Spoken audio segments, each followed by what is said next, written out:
ಲಿಂಗಾಯತರೆಲ್ಲ ಸೇರಿಕೊಂಡು ಬಸವಣ್ಣನಿಗೆ ಬೀಗ ಹಾಕಿ ಬಸವಣ್ಣ ನಮ್ಮೋನು ಅಂತ ಇಟ್ಕೊಂಡವ್ರೆ. ಒಕ್ಕಲಿಗರೆಲ್ಲ ಸೇರಿಕೊಂಡು ಕುವೆಂಪುಗೆ ಬೀಗ ಹಾಕಿ ಬೀಗದ ಕೈ ಅವ್ರ ಕೈಲಿ ಇಟ್ಕೊಂಡು, ಕುರುಬರೆಲ್ಲ ಸೇರಿಕೊಂಡು ಕನಕದಾಸರಿಗೆ ಬೀಗ ಹಾಕಿ ಬೀಗದ ಕೈ ಅವ್ರ ಕೈಲಿ ಇಟ್ಕೊಂಡು, ಈಡಿಗರೆಲ್ಲ ಸೇರಿ ನಾರಾಯಣ ಗುರುಗಳಿಗೆ ಬೀಗ ಹಾಕಿ ಬೀಗದ ಕೈ ಅವರಲ್ಲಿ ಇಟ್ಕೊಂಡು, ಬಣಜಿಗರೆಲ್ಲ ಸೇರಿ ಕೈವಾರ ತಾತನಿಗೆ ಬೀಗ ಹಾಕಿ ಬೀಗದ ಕೈ ಅವರಲ್ಲಿ ಇಟ್ಕೊಂಡು, ದಲಿತರೆಲ್ಲ ಸೇರಿ ಅಂಬೇಡ್ಕರ್ಗೆ ಬೀಗ ಹಾಕಿ ಬೀಗ ಆಗಿತ್ಕೊಂಡಿರ್ತಕ್ಕಂಥ ಸಂದರ್ಭದಲ್ಲಿ ಅವರನ್ನು ಬಂಧನದಿಂದ ಬಿಡಿಸ್ತಕ್ಕಂಥ ಪ್ರಕ್ರಿಯೆಗೆ ಇವತ್ತು ಚಾಲನೆ ಸಿಕ್ಕಿದೆ ಅಂತ ನಾನಂತ ಅಂದ್ಕೊಂಡೆ. ಬಹುಶಃ ನನಗೆ ನನ್ನ ತಾಪತ್ರೆ ನಂದು. ನಾನು 6:30 ಕಣ್ಣಿಗೆ ಔಷಧಿ ಹಾಕೋಬೇಕಾಯಿತು. ಸಮಯ ಆಗಲಿಲ್ಲ. ನಾನು 7:30 ನಿರ್ಗಮಿಸ್ತೀನಿ ಅಂತ ಹೇಳಿದ್ದೆ. ಯಾಕೆ ಇದನ್ನು ಅಂದರೆ, ನನಗೆ ಈ ಸಬ್ನಳ್ಳಿ ರಾಜು ಮತ್ತು ಶಂಕರ್ ಭಾಳ ಆತ್ಮೀಯರು. ನನಗೆ ಆ ಮಟ್ಟಕ್ಕೆ ಆತ್ಮೀಯರು ಅಂದರೆ ನನ್ನ ಮೇಲೆ ಜಗಳ ಮಾಡೋಷ್ಟು ಆತ್ಮೀಯರವರು. ಹಾಗಾಗಿ ಕೆಲವೊಂದು ಸಾರಿ ಈ ಗೆರೆಗಳನ್ನು ದಾಟಕ್ಕೆ ನನ್ನ ಕೈಲಿ ಆಗಲ್ಲ. ನಾನು ಪ್ರಾರಂಭದಲ್ಲಿ ಹೇಳಿದೆ, ನೋಡಪ್ಪ, ನಾನು ಪ್ರತಿ 3 ಗಂಟೆಗೆ ಒಂದು ಸಾರಿ ಕಣ್ಣಿಗೆ ಔಷಧಿ ಹಾಕೋಬೇಕು. 1 ತಿಂಗಳಾಗಿದೆ ನಂದು ಆಪರೇಷನ್ ಆಗಿ.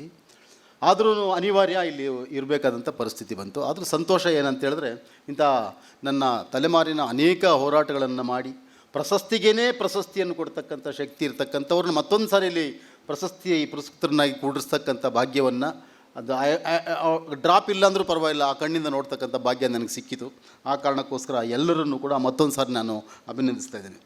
ಬಂಧುಗಳೇ, ಎಲ್ಲರೂ ಕೂಡ ಅತಿಥಿಗಳು ಭಾಳಷ್ಟು ವಿಚಾರಗಳನ್ನು ಮಾತಾಡಿದರೆ ಬಹುಶಃ ನಾನು ಮತ್ತೆ ಅದನ್ನು ಪುನರುಚ್ಚರಿಸೋದು ಬೇಡ ಅಂತಿದ್ದೀನಿ.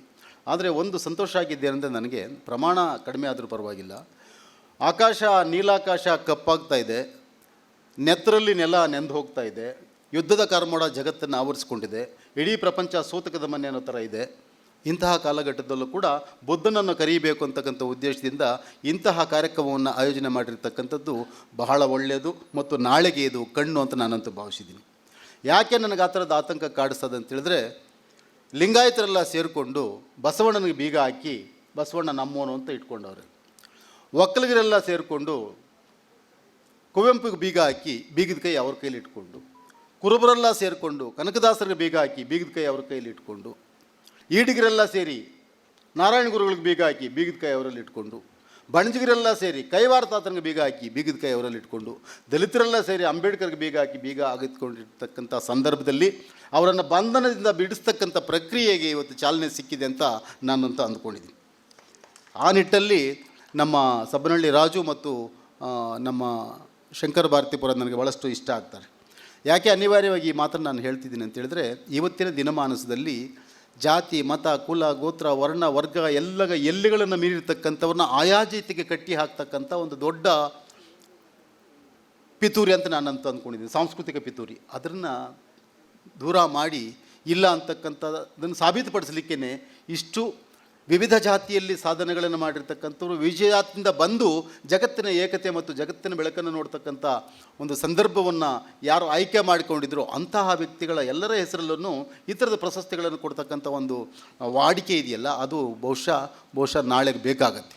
ಅದಕ್ಕೆ ನಾನು ನಿನ್ನೆ ಒಂದು ಸಭೆಯಲ್ಲಿ ಹೇಳ್ತಿದ್ದೆ, ಮೊನ್ನೆಗಳನ್ನು ಮರೆತವರು, ನೆನ್ನೆಗಳನ್ನು ನೆನೆಯದವರು, ಇವತ್ತಿನ ಜೊತೆ ಇಲ್ಲದವರು ನಾಳೆಗಳನ್ನು ಕೂಡ ನೋಡೋಕ್ಕೆ ಸಾಧ್ಯ ಇಲ್ಲ ಅಂತಕ್ಕಂಥದ್ದು. ಹಾಗಾಗಿ ನೆನ್ನೆಯೂ ಮುಖ್ಯ, ಮೊನ್ನೆಯೂ ಮುಖ್ಯ, ಇವತ್ತೂ ಮುಖ್ಯ, ನಾಳೆಯೂ ನಮಗೆ ಮುಖ್ಯ ಅಂತಕ್ಕಂಥದ್ದನ್ನು ಬಹುಶಃ ಸಾಕ್ಷಾತ್ಕರಿಸಬೇಕನ್ನೋ ಕಾರಣಕ್ಕೇ ಸಬ್ಬನಹಳ್ಳಿ ರಾಜು ಮತ್ತು ನಮ್ಮ ಶಂಕರಿ ಕಾರ್ಯಕ್ರಮ ಆಯೋಜಿಸಿದ್ದಾರೆ. ಅಂಕ ಮತ್ತು ಚಿರಂತ ಈ 2 ಸಂಸ್ಥೆಗಳನ್ನು ನಾನು ಅಭಿನಂದಿಸ್ತಾ ಇದ್ದೀನಿ. ಅಂಕ ಸಂಸ್ಥೆ ಅಂದರೆ ಸಬ್ಬನಹಳ್ಳಿ ರಾಜು ನನಗೆ 2007ರಲ್ಲೇ ನನಗೆ ಚಲನಚಿತ್ರ ಪ್ರಶಸ್ತಿ ಬಂದಾಗ ಬೆಂಗಳೂರಿನ ನನ್ನ ಮಾತಾಡಲಿಲ್ಲ. ದಲಿತರ ಹುಡುಗ, ಬಹುಶಃ ಆವತ್ತೇನಾದರೂ ಚಲನಚಿತ್ರ ಪ್ರಶಸ್ತಿ ಬಂದಿದ್ದರೆ 1000 ಕ್ಯಾಮರಾಗಳು ಅವ್ರ ಮನೆ ಸುತ್ತುವರಿತಿದ್ವು, ಅವರು ಬೇರೆ ಜಾತಿಯವರಾಗಿದ್ದರೆ. ನಾನು ದಲಿತ ಹುಡುಗ ಅನ್ನೋ ಕಾರಣಕ್ಕೋಸ್ಕರ ಅಷ್ಟೊತ್ತಿಗೆ ನನ್ನ ಹಾಡು ಡೆಲ್ಲಿಯಲ್ಲಿ ಸರ್ಕಾರದ ಜೋರು ಭಾಳಷ್ಟು ಪ್ರಚಲಿತದಲ್ಲಿತ್ತು. ನನ್ನ ಮೇಲೆ ಕಮ್ಯುನಿಸ್ಟ್ ಅಂತಕ್ಕಂಥ ಮುದ್ರೆ ಇತ್ತು, ನಾನು ಗದ್ದರ್ ಅನುಯಾಯಿ ಅಂತಕ್ಕಂಥ ಮುದ್ರೆ ಇತ್ತು. ಅಷ್ಟ್ಯಾಕೆ ಇಂಡಿಯಾ ಟುಡೇಲಿ ನನ್ನ ನಕ್ಸಲೈಟ್ ಅಂತ ಬರೆದೇ ಬಿಟ್ಟಿದ್ರು. ಅಂತಹ ಕಾಲಘಟ್ಟದಲ್ಲಿ ಅಪರೂಪಕ್ಕಾಗಿ ಒಂದು ಚಿತ್ರದ ಅವಕಾಶ ಸಿಕ್ಕಿದಾಗ ನನ್ನ ಮೊದಲ ಚಲನಚಿತ್ರ ಮಾತಾಡು ಮಲ್ಲಿಗೆ, ಅದಕ್ಕೆ ನನಗೆ ಅವಾರ್ಡ್ ಆಗುತ್ತೆ. ಆದರೆ ಅವಾರ್ಡ್ ಆದಂಥ ಹುಡುಗ ದಲಿತ ಅನ್ನೋ ಕಾರಣಕ್ಕೋಸ್ಕರ ಒಂದು ಕ್ಯಾಮರಾವಾಗಲಿ, ಒಂದು ಪತ್ರಿಕೆ ಆಗಲಿ, ಒಬ್ಬ ವ್ಯಕ್ತಿ ಆಗಲಿ ನಮ್ಮ ಹತ್ತಿರ ಕೂಡ ಸುಳಿಯಲ್ಲ.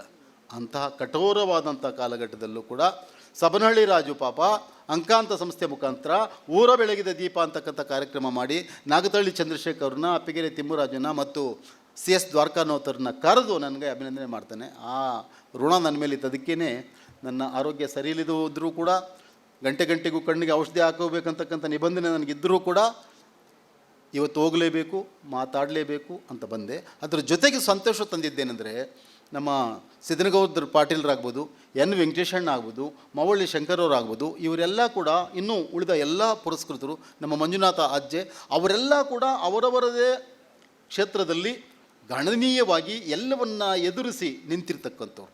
ಆ ಎದೆಗಾರಿಕೆ ಇರ್ತಕ್ಕಂಥವ್ರನ್ನ ಇವತ್ತು ಸನ್ಮಾನ ಮಾಡ್ತಕ್ಕಂಥದ್ದಂದರೆ ಸಣ್ಣ ವಿಚಾರ ಅಲ್ಲ. ಈ ಒಂದು ಕ್ಷಣದಲ್ಲಿ ನಾನು ಇರಲೇಬೇಕು ಅಂತಕ್ಕಂಥ ಒತ್ತಾಸೆ ಮತ್ತು ಆಸೆ ನನ್ನದಾಗಿದ್ದರಿಂದ ಬಂದೆ. ಈ ಒಂದು ಕಾರ್ಯಕ್ರಮದಲ್ಲಿ ಇವತ್ತು ನಮ್ಮೆಲ್ಲರ ಸಾಂಸ್ಕೃತಿಕ ರಾಜಕಾರಣದ ಎಳೆಗಳನ್ನು ಬಿಡಿಸಿ ಹೇಳ್ತಕ್ಕಂಥ ಶಕ್ತಿ ಇರ್ತಕ್ಕಂಥವ್ರು ನಮ್ಮ ಬಂಜಗೇರಿ ಜಯಪ್ರಕಾಶ್ ಅವರು ಇದನ್ನು ಉದ್ಘಾಟನೆ ಮಾಡಿದ್ದಾಗಲಿ, ಅಣ್ಣ ಡಾಕ್ಟರ್ ಬಿಳಿಮಲೆರವರು ಇವತ್ತು ಭಾರತದ ಕೆಲವೇ ಜನ ಜೀವಪರವಾದಂಥ ಚಿಂತಕರಲ್ಲಿ, ಜನಪರವಾದಂಥ ಚಿಕ್ಕರಲ್ಲಿ, ಪ್ರಕೃತಿ ಪರವಾದಂಥ ವಕಾಲತ್ತನ್ನು ತಗೊಳ್ತಂಥ ಕಾಲಘಟ್ಟದಲ್ಲಿ ಇವತ್ತು ಸಾಂಸ್ಕೃತಿಕ ರಾಜಕಾರಣದ ಒಳಗಡೆ ನಾವು ಬದುಕ್ತಾ ಇದ್ದೀವಿ. ಅರ್ಥ ಆಗಿದೆ ನಮಗೆ. SIR ಆಗ್ಬೋದು, ಆಮೇಲೆ ಬೇರೆ ಬೇರೆ ಹೆಸರಲ್ಲಿ ಜನರನ್ನು ದೂರ ಮಾಡ್ತಕ್ಕಂಥ, ಜನರನ್ನು ದ್ವೇಷ ಮಾಡ್ತಕ್ಕಂಥ ಅಥವಾ ಪ್ರೀತಿಯನ್ನು ಕೊಲ್ತಕ್ಕಂಥ ಪ್ರಕ್ರಿಯೆಗಳ ಒಳಗೂ ಕೂಡ ನಾವು ಪ್ರೀತಿಯ ಗಾಳಿಯನ್ನು ಬೀಸ್ತಕ್ಕಂಥ, ಪ್ರೀತಿಯನ್ನು ಕಟ್ತಕ್ಕಂಥ ಪ್ರಕ್ರಿಯೆಯಲ್ಲಿ ನಮ್ಮ ಸಬ್ನಳ್ಳಿ ರಾಜು ಮತ್ತು ನಮ್ಮ ಶಂಕರ್ ಜೊತೆಯಾಗಿದ್ದಾರೆ. ಮೊನ್ನೆ ಸಿಕ್ಕಿದಾಗ ಹೇಳ್ತಿದ್ದೆ ನಾನು, ನಿಮ್ಮಿಬ್ಬರನ್ನು ಕಂಡ್ರೆ ವಿಶೇಷವಾದಂಥ ಪ್ರೀತಿ ನನಗೆ. ಯಾಕಂತ ಹೇಳಿದ್ರೆ ಇವತ್ತು ಅನೇಕ ಸೂಕ್ಷ್ಮವಾದಂಥ ಸಮಸ್ಯೆಗಳು ನಮ್ಮ ಕಣ್ಣೆದುರುಗಳಿದ್ದಾಗ ಇವರಿಬ್ಬರೂ ಕೂಡ ಜೋಡಿತಗಳ ಥರ ಒಂದು ಪ್ರಯಾಣ ಬೆಳೆಸಿದ್ದಾರೆ. ನಿಜವಾಗಲೂ ಎಲ್ಲರ ಕೈಯಲ್ಲಿ ಸಾಧ್ಯ ಇಲ್ಲ. ಅಂತಹ ಪ್ರಯತ್ನ ಇದಾಗಿರೋದ್ರಿಂದ ನಾನು ಅದನ್ನು ಒಪ್ಪಿ ಬರಲೇಬೇಕಾಯಿತು. ಬಂಧುಗಳೇ, ಈ ಥರದ ಪ್ರಯತ್ನಗಳು ಆಗಬೇಕು. ಯಾಕಂದರೆ ದಲಿತತ್ವ ಆಗಲಿ ಅಥವಾ ಹಿಂದುತ್ವ ಆಗಲಿ, ಇವೆಲ್ಲವನ್ನು ಬಿಟ್ಟು ನಾವು ಬಂಧುತ್ವಕ್ಕೆ ಬರಬೇಕಾದಂಥ ಅನಿವಾರ್ಯತೆ ಈ ದೇಶದಲ್ಲಿ ಇರೋದರಿಂದ ಬಂಧುತ್ವದ ಕಡೆ ಪ್ರಯಾಣ. ಬುದ್ಧನನ್ನು ಕರೆಯುತ್ತೆ. ನಾನು ಅದಕ್ಕೇನೆ ಬುದ್ಧನ ಬಗ್ಗೆ ಮೊನ್ನೆ ಯಾರೋ ಒಂದು ಹಾಡು ಹೇಳಿದೆ ನನಗೆ.